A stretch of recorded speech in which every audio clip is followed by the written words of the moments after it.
I'll never forget the sound of champagne hitting my face. Not the taste, not the cold, the sound. That sharp splash mixed with Jian Kang's laughter as she called me trash in front of 200 people. My hands were shaking so badly I could barely hold the pen, but I signed those divorce papers anyway. Ji Huan stood there with his arm around Su Min, both of them smiling like they'd just won the lottery. And me? I was the joke, the punchline, the orphan girl who actually thought she could be part of their world. But here's what none of them knew. Not Ji Huan, not his cruel mother, not his arrogant father, or his spoiled sister. 3 hours before that Christmas party, I'd gotten a phone call that changed everything. A call that would turn their empire into ashes and make them beg for mercy they'd never shown me. If you believe karma is real and love watching bullies get exactly what they deserve, you need to hear this story. Hit that subscribe button and turn on notifications because what happened next? Trust me, you won't see it coming. Drop a comment if you've ever been underestimated because Magnolia's revenge, it was biblical. Now, let me take you back to that night. The night my nightmare became their worst fear. The Kang mansion looked like something out of a fairy tale that night. Snow was falling in thick, perfect flakes covering the manicured gardens in white. The Christmas tree in the main hall had to be at least 20 feet tall, covered in gold ornaments and white lights. Guests arrived in fur coats and expensive wool suits, their breath visible in the cold December air as valet took their keys. I stood at the service entrance in my cheap cream-coloured sweater and old brown coat, the only winter clothes I owned, watching all of it like I was looking through a window at someone else's life. I'd been married to Ji Huan Kang for 4 years. 4 years of working 3 jobs while he built his business. 4 years of his mother, Kang Ji-an, treating me like a servant. 4 years of his father, Jin-moo, looking at me like I was dirt on his expensive shoes. 4 years of his sister, Min-hee, posting photos on social media with captions about how some people don't know their place. I was an orphan. I grew up in a state facility with 17 other kids, sleeping on a cot that smelled like bleach and mothballs. I never knew my parents. Never had a birthday party. Never owned anything that wasn't donated or second-hand.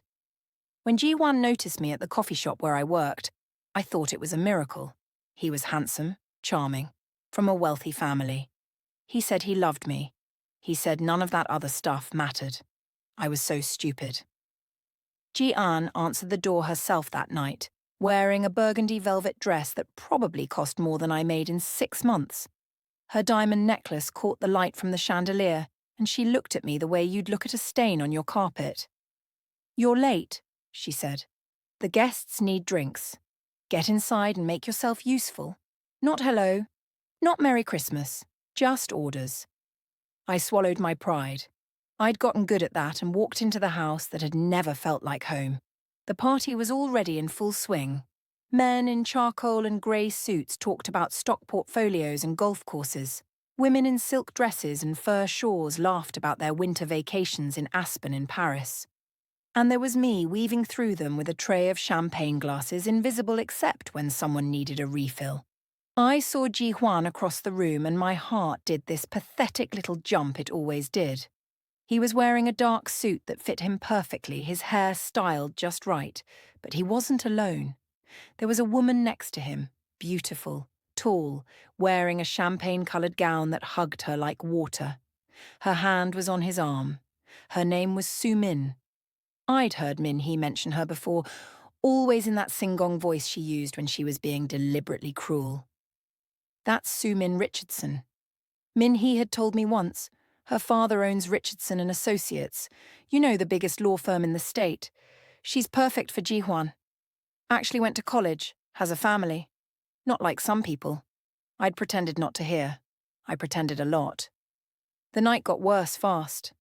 Jin-moo cornered me near the kitchen, his breath smelling like cigars and whiskey. "You know what you are, Magnolia. You're a charity case. We let Ji Huan marry you because he felt sorry for you. But charity has limits." My hands tightened around the tray. "I've worked hard. I helped build. You helped nothing." He cut me off. You're a waitress, a cleaner. You think scrubbing toilets and serving coffee makes you worthy of this family? You're an embarrassment. I wanted to scream. I wanted to throw the tray at him. Instead, I said nothing. I just walked away, blinking back tears because that's what I always did. I survived. I endured. I told myself it would get better. Then Ji-hwan called for everyone's attention. The room went quiet. He was standing on the raised platform near the Christmas tree. Soo-min right beside him. My stomach dropped. I knew before he even opened his mouth. I knew. "Thank you all for coming tonight," Ji-hwan said, his voice carrying across the room. "I have an important announcement to make." He looked directly at me. 4 years ago, I made a mistake. I married someone I thought I loved, but I've realized that mistake has held me back long enough. People were staring at me now. All of them. Some looked uncomfortable. Most looked entertained. Ji-hwan pulled out papers from his jacket pocket. "Magnolia, these are divorce papers. I'm correcting my mistake tonight in front of everyone who matters so there's no confusion about where we stand." The room started spinning. Kang Ji-an stepped forward with this triumphant smile on her face. She'd planned this. They all had. "Sign them," Jin-moo said loudly. "You came from nothing. You'll leave with nothing. That's what the prenup says." I walked toward Ji-hwan on shaking legs. My face was burning. People were recording on their phones. Min-hee was literally live-streaming this, laughing with her friends in the corner. "Did you really think you belonged here?" Soo-min whispered as I got close. "Look at you. Look at your clothes. Your background. You're nobody." Ji-hwan handed me a pen. The papers were already open to the signature page. I tried to read them, but the words were blurry through my tears. Prenuptial agreement, 0 assets, 0 compensation. That's when Kang Ji-an threw her champagne in my face. The liquid was cold and sticky, soaking into my sweater. The glass shattered on the marble floor. The room gasped, then went silent. "That's for wasting 4 years of my son's life, you filthy beggar," Ji-an said. I signed. My hand was shaking so hard the signature didn't even look like mine.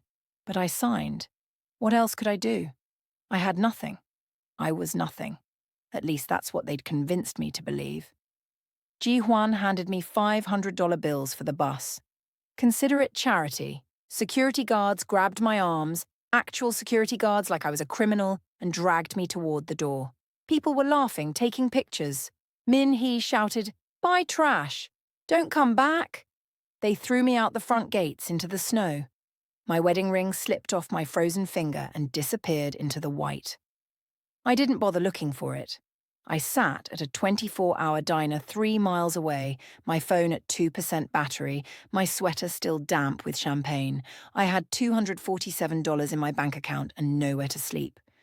I was crying so hard I couldn't breathe. The waitress kept looking at me with pity, and that somehow made it worse. That's when my phone rang. Restricted number I almost didn't answer, but something made me pick up. Miss Wellington. A woman's voice. Professional. Urgent. Wrong number. I said, "My name's Magnolia Ross." "Your birth name is Magnolia Grace Wellington." The woman said, "I'm calling from Wellington Global Industries." "It's about your father." I hung up. It had to be a scam. I'd gotten those before. People trying to trick desperate people like me. The phone rang again and again. "Please listen," the woman said when I finally answered. "My name is Patricia Chen. I'm an attorney.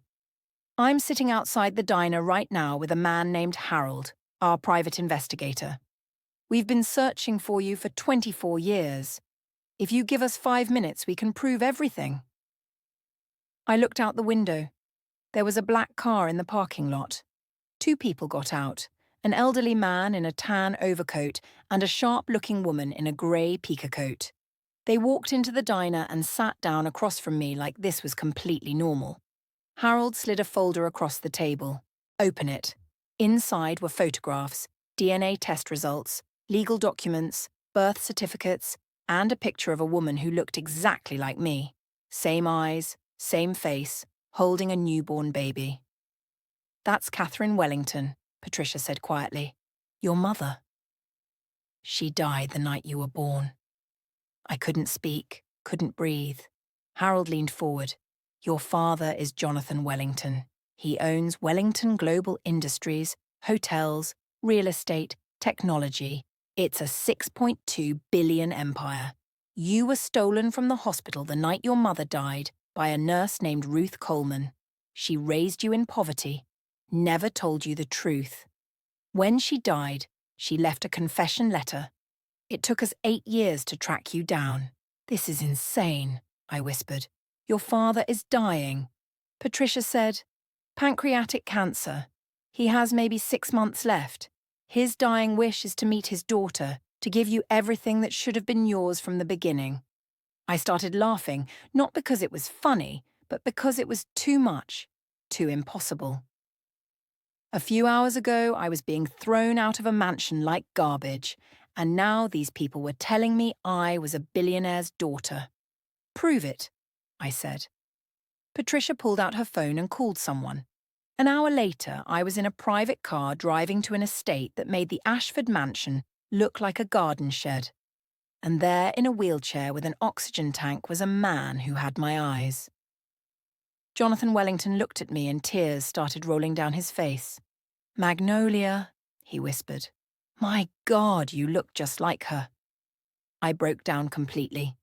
This stranger, my father, held my hands and cried with me. He told me about my mother, how they'd met in college, how brilliant she was, how excited they'd been about having a baby, how she'd died from complications, and how he'd woken up to find his daughter gone, how he'd never stopped searching. I failed to protect you once, he said. I won't fail again. But then Patricia dropped another bomb. Jonathan's younger brother Raymond had been running the company. He thought Jonathan had no heir. Raymond was cruel, corrupt, and had been stealing from the company for years. If I revealed myself now, I could be in danger. We need evidence against him first. Patricia said, you need to stay hidden, learn the business, and then, when we're ready, we take back what's yours. I agreed, but I had one condition. I want to destroy the Kangs first, I said. Over the next 2 months, I transformed. Private tutors taught me business, finance, law. I studied my father's company inside and out. I learned how to walk differently, talk differently, be someone else. And I hired investigators to dig into Ji Huan and his family. What they found was devastating. Ji Huan's business was failing. He was $2 million in debt. He'd married Su Min, not for love, but because her father's law firm could help him. Jin Mu's company was being investigated for fraud. Kang Ji-an had a gambling addiction and had lost $800,000. Min Hee was being blackmailed over a scandal she'd tried to hide. But the worst part, Ji Huan had taken the $8,000 I'd saved, money from my 3 jobs, money I'd hidden for emergencies, and gambled it all away. Then he'd forged my signature on loan documents. I was legally responsible for $45,000 in debts he'd created in my name. He'd planned this, married me, destroyed my credit, divorced me with the debt. I didn't get angry. I got focused. I created a new identity. Malene Grant, a mysterious European investor. I had my hair styled differently, wore designer clothes, expensive glasses.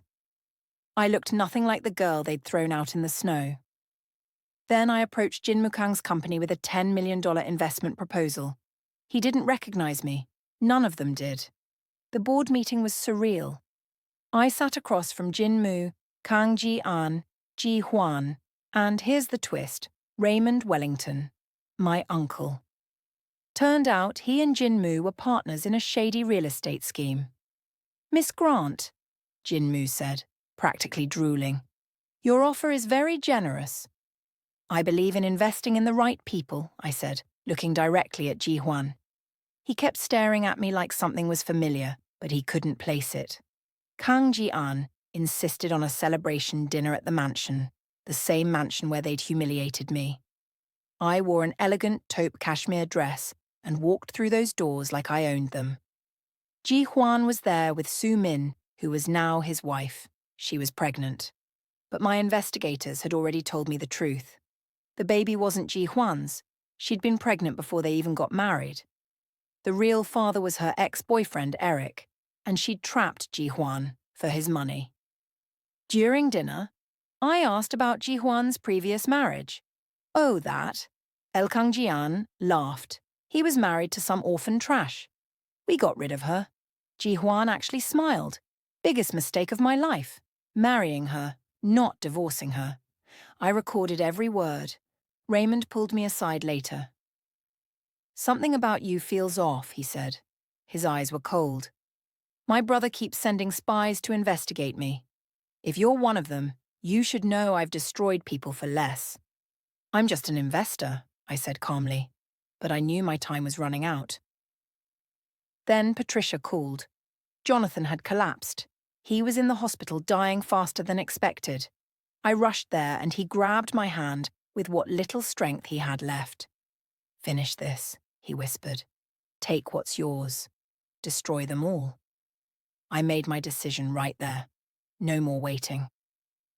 I called an emergency shareholders meeting at Wellington Global Industries. I invited everyone, the Kangs, Raymond, the media, investors, board members. I told them Malene Grant was announcing a major merger. The conference room was packed. Raymond sat in the front row, confident. The Kangs were excited, thinking they were about to get rich. I walked in wearing a burgundy wool dress. I looked different again, more polished, more powerful. I stood at the podium and looked at every face in that room. My name is not Malene Grant, I said. I removed my glasses. Ji Huan's face went white. My name is Magnolia Grace Wellington. I am the daughter of Jonathan Wellington and the sole heir to Wellington Global Industries. The room exploded. People were shouting. Cameras were flashing. I didn't stop. I have evidence that Raymond Wellington embezzled $50 million from this company. Federal agents are outside ready to arrest him. I nodded and agents walked in. Raymond tried to run. They tackled him to the ground. I have evidence that Jin Mukang engaged in fraud and illegal real estate schemes with Raymond Wellington. More agents. Jin Mu was handcuffed. Kang Ji-an started screaming. Min Hee was crying. I turned to Ji Huan. You threw $500 at me and called it charity. You said I came from nothing. I held up documents. I now own the building your family's company operates in. You rent from me. Effective immediately, your lease is terminated. You have 30 days to vacate. Ji Huan looked like he was going to be sick. You stole my $8,000. You forged my signature and saddled me with $45,000 in debt. I smiled. I've transferred those debts back to your name. Legally, you now owe every penny. Then I faced Kang Ji-an. You threw champagne in my face and called me trash. Security stepped between us as she tried to lunge at me. Wellington Industries is pulling every investment from Kang Corporation. Your company will collapse within weeks. Jian fell to her knees, sobbing. Finally, I turned to Sumin. You're pregnant with another man's child. Ji Huan doesn't know, does he? I projected text messages on the screen behind me, Sumin and Eric planning the whole scheme. Ji Huan stood there completely broken. I walked out of that room with my head high. Behind me, I could hear them screaming, crying, destroying each other. My father died 3 days later. I was holding his hand. His last words were, "Your mother would be so proud." 6 months later, I stood in the office that was now mine. Wellington Global Industries was thriving. I'd cleaned house, made it ethical and transparent. I'd opened scholarships for orphans, built affordable housing, used my fortune to actually help people. The Kangs. Jin Mu was in prison. Kang Ji-an was bankrupt, living in a one-bedroom apartment. Ji Huan was working at a gas station, drowning in debt. Min Hee had disappeared, too ashamed to show her face. Su Min's baby was born, and Eric had abandoned her too. Raymond was sentenced to 15 years in federal prison. I visited my parents' graves that winter. Snow was falling just like it had been that night at the Christmas party. I placed flowers on both headstones. I was never the trash they said I was, I whispered. I was always your daughter. I walked away from that cemetery knowing the truth. They didn't break me. They freed me. Every insult, every humiliation, every moment of cruelty, it all led me here to the life I was supposed to have, to the power I was meant to hold. I am Magnolia Grace Wellington. And this is just the beginning. And that's how I went from signing divorce papers in tears to owning everything they thought they'd taken from me. If this story gave you chills, hit that like button right now. Subscribe and turn on all notifications because I have more powerful revenge stories coming your way that will restore your faith in karma. Comment below. Did I go too far, or was this perfect justice? I read every single comment, and I want to know what you think. Share this with someone who needs to remember that underestimating people can be the biggest mistake of your life. Thanks for watching, and remember, your darkest hour might be right before your greatest victory. See you in the next.